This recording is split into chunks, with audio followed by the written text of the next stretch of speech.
Welcome to this week's Q&A with Rich Gaspari and Neil Hill. Here's a good question from John Tuska from Spokane, Washington. John asks, I have stubborn calves. Do you have any tips on how to get them to grow? Here's a good question. I'll answer it first.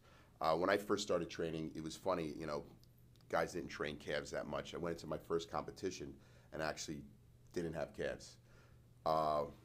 Then I started reading a lot of the stuff with Arnold, and unlike other body parts, I think calves need more frequency training because you walk on them all the time. You really got to push them to the limit, and I felt that training calves every other day. I trained calves every other day for like a year, and I actually got my calves to come up tremendously, drop sets, supersets on calves, higher reps as well. I mean, what do you think? I'm much the same. The fact that I'm a high advocate of the fact that doing high repetitions on calves.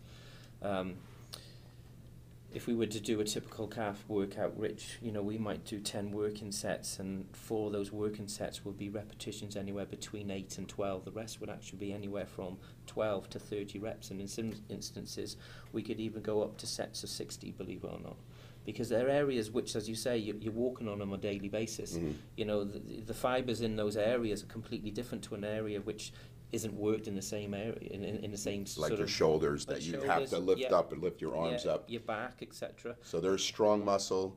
They have a lot of endurance, so you got to push them to the limit. I mean, another thing people forget is they do calves always at the end of their workouts. If you have bad calves or you have weak calves, you got to do them at the beginning of the workout when you're fresh.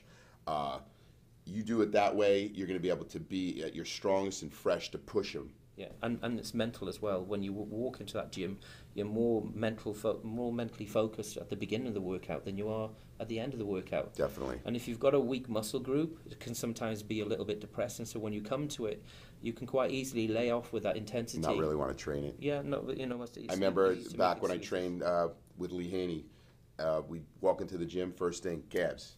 And it's not like it wasn't our favorite body part. It wasn't his favorite body part. It was mine. Yeah. But you know, we pushed it. I brought his calves up. He got to win his first Mr. Olympia. You know, because his calf improvement from doing them first, pushing them with the high reps. It was a great question.